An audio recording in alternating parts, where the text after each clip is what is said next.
Very good. Thank you, everybody, for joining us today. It's 1 o'clock, so we'll begin the Economic and Development Incentive Committee meeting for today. We have a few items on the agenda. Number one is to approve the Tax Exempt Review Committee meeting minutes of 2/27/24. We have the minutes in front of us. If there are any changes or corrections, otherwise we will accept a motion. Are we the tax exempt review committee or are we the? Come on now, I'm just reading what was in front of me, and you're exactly correct. So a note to our staff that we have to change it to the EDIC meeting versus the tax exempt review committees. So you get bonus points for observing that. For listening, yeah. But I'll move to approve if. So we have a motion to approve. Do we have a second with the corrections? Second. We have a motion and a second. Any further discussion? All those in favor say aye. Aye. Aye, opposed, same sign. Motion carries. Item number 2, the Commonwealth pilot application for senior housing. Jim Gilmore will get us started. Jim. Good, thank you. This is an application for payment in lieu of taxes for 17 years. It would be for a low-income senior housing project. I have on the screen the location. It's located just south and east of the Delta Marriott along 42nd Street. It's on a vacant lot at this time. It would be 40 units of senior housing. They have applied for and received from the state low-income housing tax credits. The North Dakota Housing Finance Agency does a fairly thorough review of the finances to make sure that they need it and the amounts are appropriate. But maybe just to tell you a little bit more about the project that we have on the phone, Tyler from Commonwealth Development. They've actually done one other project in Fargo, the Edge Artist Flats that's on the corner of University and I believe Fifth Avenue North. They had done that project. So Tyler, do you want to tell us a little bit about the project? Yeah, absolutely. I think you kind of covered the bases there, but certainly appreciate everyone's time this afternoon. We did receive the funding award from NDHFA, and ultimately with that, looking to start construction here this summer. This is kind of one of the final pieces subject to plan approval, which we plan to submit for towards the end of next month once those plans and specs have been completed. Other than that, that's kind of the deal in a nutshell. A 40-unit project, senior housing, 55 and above, an even balance of 1 and 2 bedroom units. Development is slated to cost $15.6 million. Great location right near the mall, and a lot of amenities that are desirable for our tenants. So with that, really looking forward to being able to get this development moving forward. Very good. So do we have any questions from the committee? Basically, what you talked about was there's 40 units, and so it's going to be a 4-story building. Is that correct? That is correct. And then the first story is covered parking. It's a podium-style parking, and then it'll be 3 stories of residential housing above that. Obviously, you want to have indoor parking with the brutal North Dakota winters, but the building is then fully accessible via elevator for the senior tenants we plan to house. Very good. Any other questions, Mayor? Jim, just on the first page, it says estimated market value property used for this project. The land is $558,000, and then constructed building structures when completed, it says $4 million. He tells me he's going to do $15 million. I'm confused. I think that's that wouldn't be correct. I thought we had gotten that corrected. Because the next senior on page 8 says 15,613. And then the other curiosity question is, I know you're doing low-income housing over where the Lashkowitz is, and that one's only 20 million, and that's 120 units. This is 15 million, and you're putting 40 units? I mean, I think if you look at the sources and uses attachment, that has a more accurate of the 15 million. I think when they filled this out, they were assuming it would be more of an income approach, and that's not how it would be valued by the city. Okay. Be valued. So, Tyler, is that correct? Yes, I think that the 4 million we anticipated being the assessed value at, the 15 million is what it costs to actually build the building. And actually, the city would assess it more like the 14 million, which would mean their property taxes would be not really affordable to make the project feasible. Okay. Yeah, Mr. Mayor, I had that same question because, I mean, you're looking at $15 million for 40 units. It's $390,000 a door. Development around town, that seems extremely high. You know, when you can do, I guess I don't know what the finishes are on this, if there's any pictures or anything that are included in here, but that does seem pretty high for development around our region. So was Tyler's on the phone? Could you speak to that at all? Hey, Tyler, do you want to? Yeah, happy to. I mean, yep, happy to. I mean, it's just a growing trend. Obviously, we've since passed the COVID-19 pandemic, but since then, I mean, just the cost to do business is simply higher. Interest rates higher, so therefore less debt. But at the end of the day, it's a lot of it is construction costs. You know, so of the 15.6 million, 11.8 of that is attributed to the development. High quality building. That's the financing that we submitted to the agency, and that was awarded. So you know, they kind of thought it was in line for what they're seeing within your state borders and kind of where things are heading as we approach kind of construction season for 2024. I think the construction cost looks like about 275,000 a unit. With these low-income housing tax credit projects, there's a lot of financing fees, and you know, I think the soft costs and the financing fees go higher because of all the syndication costs to sell the tax credits. So Jim, if you don't mind me asking. Right. And one thing I will. Go ahead. Sorry. I just want to say, yeah, one thing I will add to that too is, you know, with the kind of public financing, there's a lot more strings that come with it, and we're going to have higher green requirements than, you know, an average development would have. And that's just one example of things that the state requires us to implement into the building. So it's kind of just abiding by their parameters and then obviously putting together development that goes with that. However, at times there are additional dollars that are added that, you know, other developers would not necessarily have in their development per se. I think to Lucas's point and then the mayor's point as well, I think it would be helpful, Jim. I don't know if we could add it, but if we could put a cost per door in maybe some of these applications going forward and just maybe a slight description of what it is. I mean, I know this is low income housing and we're getting a little more information in terms of the differences and costs, but I think that would start to give maybe the committee a better baseline of what the cost is coming in at some of these. Yeah, we can do that on future ones if you want more information, we could bring this one back. But I think that'd be helpful just to give everybody, you know, like it's a classic price per square foot, but cost per door type of situation to get a little more baseline of what we're looking at for projects. Yeah, I think that'd be helpful too. I mean, I guess I've never done a project like this. I support a project like this in principle. I mean, we need this type of housing in our region. I do have a question on that cost per door. I mean, when you're looking at similar developers, we have developers in the room, they could tell you, I bet you they would tell you that cost per door is fairly high. I know that there's some that we've approved previously that are, you know, 260 a door, 270 a door, and I bet you that's even high for this type of housing too, if it's one bedrooms. Efficiencies in 2 bedrooms. So this is something I'm not sure if we could look at a little closer. Again, if the states looked at it, I'd also be very interested in what the additional costs that are incurred because it's a state project like this and those requirements. And Jim, if I could add, if you could summarize what the state's participation is too, just so we know what they're doing, just so that if combined with us, what it's going to be, and also the long term. So many of these, it runs for a certain amount of time and then it ends, and then what happens. So go ahead, Robert.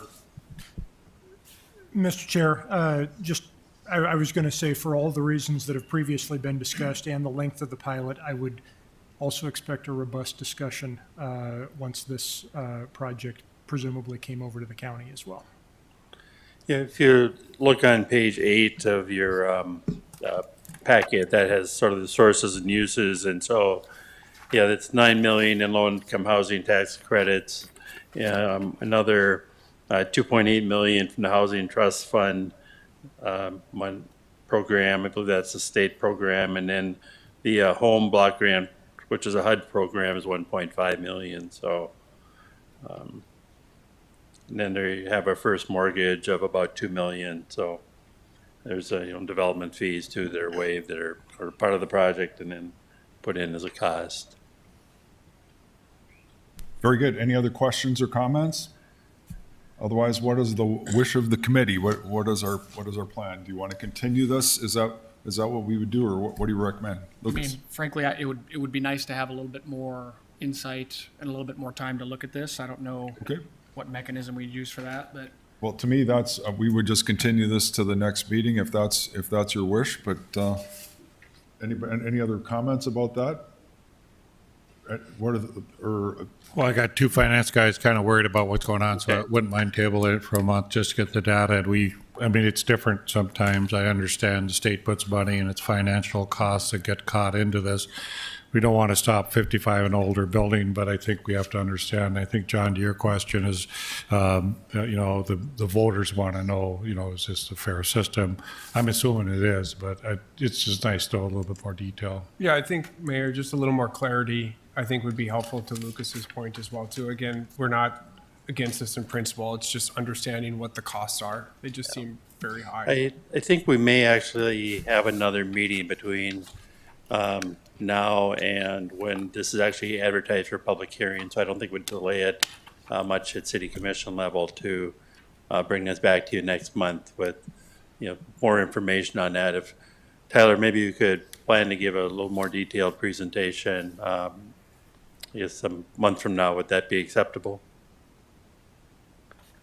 Yeah, no, I'm happy to put together kind of a more detailed budget. I certainly apologize if this source use breakdown was not well perceived. Wanted to keep things, somewhat high level, but also keep you guys informed on the project.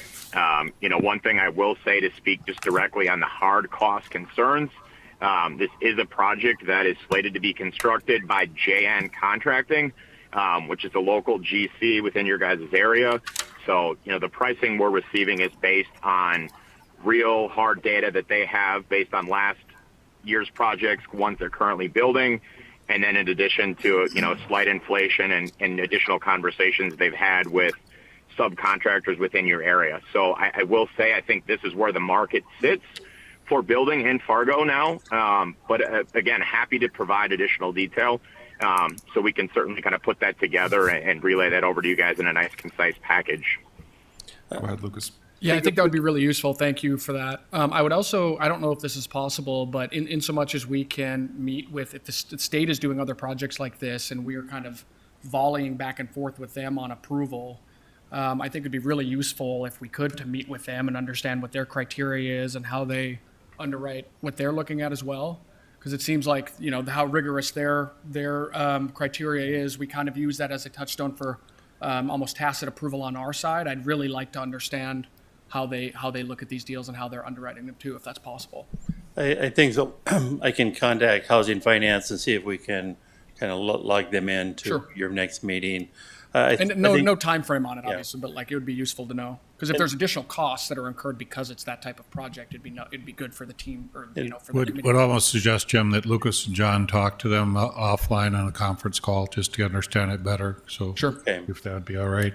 I think a lot of the questions come up on all those soft costs outside of the construction. And so just Tyler, I think if we can give us some more detail on how those are established and Okay, so I think if it's okay with the committee, I think the proper thing would be just to continue this to our next meeting, if that's okay. And Move to table to our next meeting.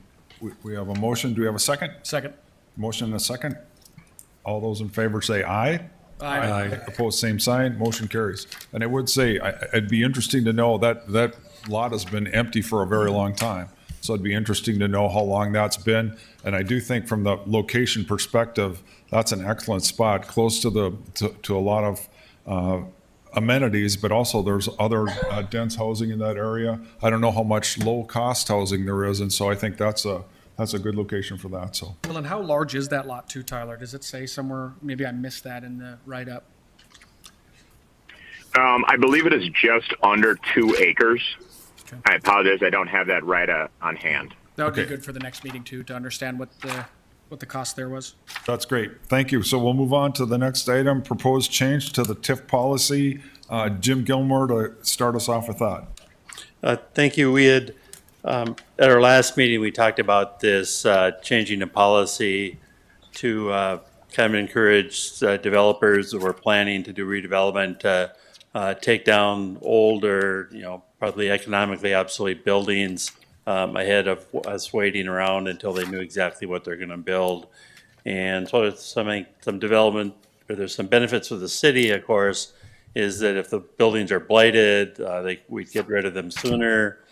If if they're vacant, they tend to, maybe more prone to a fire occurring or a break-in or something.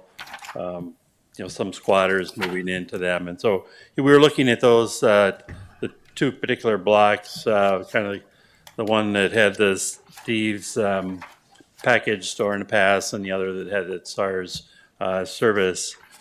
And so what I did was really kind of create sort of a sub part of the TIF policy that would keep our current policy in place where someone knew exactly what they're going to build and they were applying for up to a 15-year exemption. So things like, Bruhala or the J Street Apartments, Wild Oak, the policy really wouldn't change on those types of projects. I think it's worked well.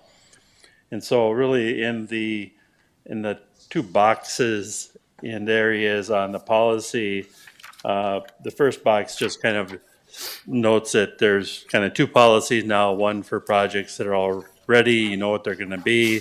And then the second box is for those projects where you're going to redevelop, but you don't know how many apartments, maybe there's some commercial, maybe, the size of it, the design of it, the cost of it, those are all unknowns. And so you can't really do a but-for test to figure out if someone needs the money when they don't really know what exactly they're going to build. And so what I'm suggesting here is that, still, the term of the TIF note, we limit it to 5 years, and that would be, it's starting probably maybe after some incentive. So let's say they got a Renaissance zone, they would only have a 5-year window to recover those costs. Now, that could possibly be extended if they reapply under the kind of that first policy, but that would kind of give them that first 5 years, and they would have a TIF note in hand, so they knew for sure if they actually build something that the city's committed to reimbursing them. If they don't build anything, they don't get reimbursed, so there's no risk for the city. There'd still be relocation requirements, so that if someone was living in there and they had to move, and the city is kind of a partner in this, that they would have their moving costs paid. It's kind of covered by state law anytime the city gets involved in a project where someone's involuntarily relocated, that they would get some sort of moving costs. The limit on project costs, I've suggested that just be the demolition costs, and then also the cost of the building less the cost of the land. So if the building is determined by the city assessor is worth $200,000 because you could certainly use it for storage or something else, and they're taking that down and reducing that value, they would be reimbursed for that kind of land write-down cost. The city commission would still review the renewal plan, document that there's a blight. It notes that they may or may not receive future incentives. That would all depend on when they would apply and whether or not they would qualify. So it wouldn't preclude additional TIF assistance. It wouldn't preclude a Renaissance zone benefit, but it's in no way guaranteeing that they would get that. I mentioned some of the evaluation criteria. One thing I'd like to get your input on is, and I think we should add to the policy, is that if we go into one of these agreements, we don't want to wait 20 years or something like that. So what's the outside time period that you'd want to wait? Should that be 3 years, 5 years, 6 years? How much time do you want to give them to get started? Wondering if you have any thoughts on that. So one thing we're trying to accomplish, this happened by NDSU as well, where we we're almost like causing our own issues. And because what we're trying to do, to give an example, the Steve Package Store, well, we get police calls now, even though it's abandoned, we still have public safety issues. And so what we're trying to do is start a process where we can knock those buildings down. They can still develop them, but in the meantime, they're not just letting them stand and deteriorate. I guess I don't know if that describes Yeah, it and correctly, Jim. maybe I'd like to, I don't know, Steve, if you would mind coming up, making some comments, but they have had, calls for this, and so I invited the fire department to talk about some of the issues that they've had with these particular blocks and maybe some other blocks similar. Right. Let's see. Yeah, good afternoon. I just am in strong support of this. And if we can get rid of some of these blighted buildings before they become a problem, historically throughout, when you look in the fire service across the country, that's where we get firefighters hurt and killed, is in these abandoned buildings when somebody's in there and they're, our guys are thinking that there's somebody there, so they want to go in, and then we lose a firefighter life or something like that because of a building that we should, in all actuality, have taken down to the ground. It's going to make it safer. We had the example a couple years ago at the Mid-America Steel. Building sat there. All of a sudden, we had a 2-alarm fire there. Ended up having to demo the building. We knew that there were people in there. There was other things as we walked through the building over time. There was other activities that aren't good for our community either occurring in those buildings. It would be best if we could if we can eliminate a problem. I'm all about mitigation. If I can not get a firefighter hurt or not have to respond there, we're in a lot better shape. So if we can, get to this part where we can incentivize removing those buildings. I know there's a couple other areas in town where some developers already own things that they just, if we could get some of those buildings taken care of, it would be a lot better for our community. That's great. Thank you, Chief. And that also goes for the police. The same thing. They get lots of calls, and I just think go ahead, Mayor. Jim, I think I'd favor the 5-year because I think it gives the developer, if construction costs go up or down, it gives them a couple years to play with the market and interest or whatever. If they're well-funded, they can go ahead at any time, but if we're going to help get it cleaned up and then taken care of, drove through that neighborhood the other day and it's just blighted. There's nothing going on. It's very much an invitation for people to come and cause problems in that site. So I think this policy will help our city of Fargo in blighted areas, different areas that we want something to happen, to make it happen sooner. So I think unless told otherwise by developers, the 5-year window is good, so. I'd agree with the mayor here. I think a 5-year window is very reasonable in terms of putting together plans for financing, construction costs, obtaining information that might be for market data. So I'm in favor of a 5-year program. I think that's very reasonable. Any other comments? Go ahead. Yeah, I do have one question. This makes a ton of sense to me. I mean, we don't want these buildings sitting. We don't want people in them when they shouldn't be. I'm wondering you mentioned evaluation criteria. Did I just miss that? And I'm wondering how would if a project came up, would we be the ones evaluating that, or there's definitions of slum and blight here? What's that process, Jim? I mean, we have the definition of slum and blight in our overall policy, but the process would be similar to the others. That the developer would come in with an application and say, I want to tear down this block. I expect to build housing here in approximately so many units, maybe some commercial, and then you would recommend that a renewal plan be developed. We'd bring that back to you. You'd look at that. Would have much more information on the block. What's the exact condition of it, the buildings, the age, previous use, whether or not someone's living there. And so you would take all those things into consideration, whether or not you'd recommend approval of the project. I haven't tried to score this, Sure, like get 5 points for this and 2 points for that. But I think it's more a subjective review like that. And then that would then go on to city commission, there'd be a public hearing, and then final approval. And so thank you for that. How about on the land write-down cost? I mean, how is that determined? So on everyone's property tax bill, you have, the assessor has put the value of the structure and the value of the land. We would pay for the value of the structure as set by the city assessor at the most recent. So it might be less than they paid for it because the value's gone down, might be right about the same, but that would be a kind of an even way to tell without trying to guess. And then the other would be we'd actually get documented costs on the cost of demolition. So, they may estimate it's at 300,000. If it comes in at 250, then the note would only reflect the 250. Got it. Thank you. Any other comments or questions? Mayor? In these two areas, how many people actually live in those areas? You have a couple?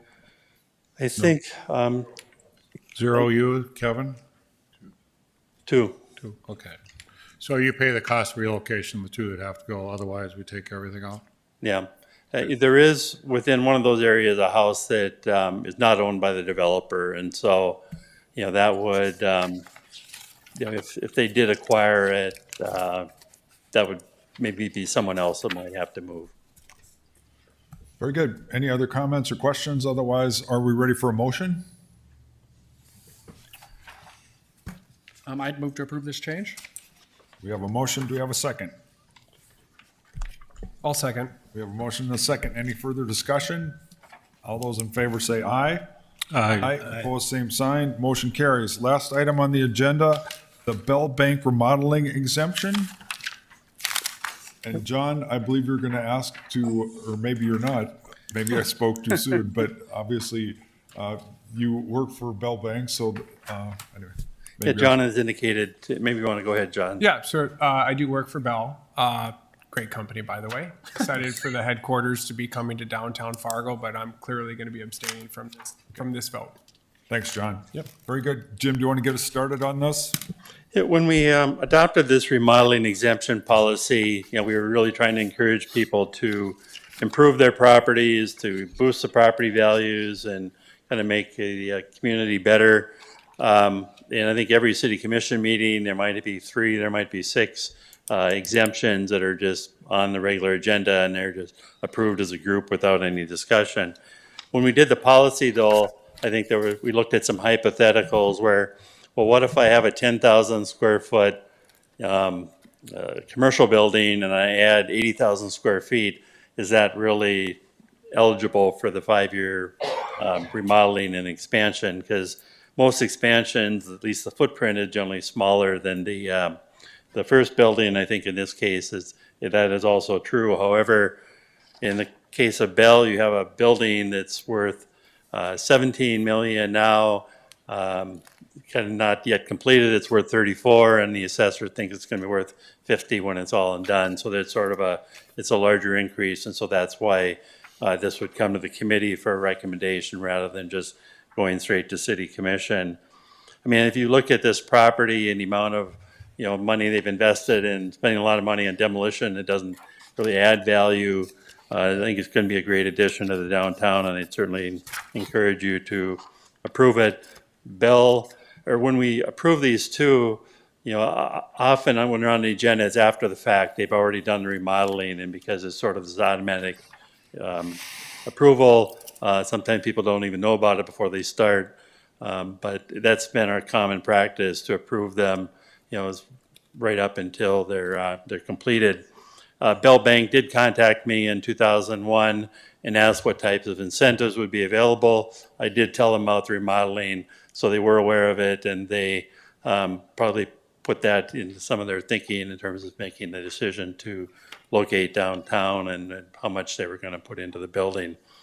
This particular remodeling works out to more of a 4-year exemption because the time it takes to remodel a building. And so I guess I'd encourage your approval of that, or recommendation for approval. Do have Lane Brandner here from Bell. And Lane, I think we'd be all interested in hearing when you're going to open and how much you put into this and how many people you're bringing downtown. I'm going to come up here. Yeah, when do we have John downtown? Coming soon. You can't miss a meeting anymore. John's ability to get to meetings will be increased, but thank you. I appreciate your time. Yeah, as Jim mentioned, we purchased this building in June of 2021. So our current plans are to move in this June. So it'll be almost 3 years to the day from the time we purchase the building to when we move in. It's obviously a significant remodel. We realize the amount we're putting into this building is significantly more than the market value would be of the building for it to be sold. But as you may or may not know, we were started in 1966 here in Fargo. And so we are nearing 60 years of being privately held. We're actually the 8th largest family and employee-owned bank in the country. And so we're looking at this. This building is over 50 years old now. And so obviously it needed a significant amount of work to get brought up to today's standards. And so we're investing for us to be located here in Fargo as our headquarters for the next 50 years is how we viewed this investment. And so that's why we made the significant additions on the backside, and we're able to acquire parking here about, I guess it was October of 21, that will allow us to move. We'll have over 300 employees in that building when all is said and done. We actually also have 15 Broadway is a building that we own today, but we only have a couple floors of employees. So as we move more employees to be located downtown, we'll have around 500 employees, call it by sometime in 2025 when all is said and done and we've moved everyone. It's kind of a little game of remodeling and then moving and remodeling to try to get it all done for the other building. But that's what we look forward to having in about 500 employees employed downtown Fargo when all is said and done here. I'll take any other questions you may have. Very good. Any questions? First of all, this is awesome. Thank you very much for what you've done. It's my wife started out as a teller and actually trained in Mike Solberg as a teller, and he did not do very well. So maybe you can pass that on. I'm glad he's not a teller anymore. So thank you for all you've done for our city. It's a great thing. And I guess the question is on this. Do you know what the number is going to be, or is it a moving number? I guess that's the question for us to approve. I think you're just recommending approval of the remodeling exemption for whatever it is at the end. You know, where the assessor is estimating it's going to be at 52 million. Could be higher, could be a little bit less, but. Go ahead, Lucas. Yeah, Jim, is that the difference in the actual application here, number 12? It says anywhere between 124 and 138 That's our million. investment. Yeah, they're investing that much in the building, Got it. but, a lot of the cost is demolishing everything and taking it Sure. out that doesn't necessarily add value. And, when the city assessor looks at a building, he's comparing it to other buildings in town, not how much you spent on it. I think if you looked at Block 9 too, and what they've had that valued at versus what they spent on it, they probably spent more. So there's no questions about the bankers at Bell spending 124 million on a $50 million building? Nobody's got questions about that at all? I'm just joking. It's an awesome investment in the community. It makes a lot of sense. And so you're saying basically what the city is estimating is 50 million, and that's what we'd be approving this exemption on roughly? Yeah, the recommendation is to really leave their value at 17 million for the 4-year For period. the 4 years, sure. Got it. Yeah. Mr. Chairman, I think it's important and just to continue to remind the public that these are marginal tax dollars. This is not exempting any current payment of tax dollars. And really, I think we should look at it as saying it's almost just delaying them in this for a time period to help, offset the tremendous amount of money that they're expending here. And the benefit that we'll see 5 years from now, an increased valuation. And so I always get upset when I hear people, well, you're giving away tax money. This is tax dollars that don't exist currently. And with this exemption, we will help to bring that onto the tax rolls in the next 5 years. Very good. Any other questions? I think Dave and I are very happy that we have more people downtown, more walkable, more people. It really helps our downtown become more livable. And, you almost took it down to studs and built it back up when you look at all the demolition you did inside of that building. And I'll just be pleased in June when I can drive past that main avenue and see no more construction going on. It truly, Me the too. city did some things, and I think this is one of those partnerships that's worked out very well. Very pleased with what you did downtown, and maybe some other outside builders can move downtown too and come in the area. But the other thing I want to add is the economic impact of 500 people living or working downtown. That's just that alone is going to have a huge influence. So we're very fortunate. And go ahead, John. I was just going to say, in general, even outside of it being Bell Bank, it's pretty exciting when corporations coming to put their headquarters downtown, bringing 500 new people. I mean, this is a huge win for the city of Fargo. So this is exciting, and this does not happen often. Block 9 was the one prior to this, and the one prior to that, I can't recall anything off the top of my head. So very exciting. For sure. Thank you very much. Thank you. Any other comments or questions? Otherwise, if we're ready for a motion, Move to approve? we have a motion. Do we have a second? Second. We have a motion and a second. Any further discussion? All those in favor say aye. Aye. Opposed, same sign. Motion carries. It's 1:35. We are adjourned. Have a good afternoon.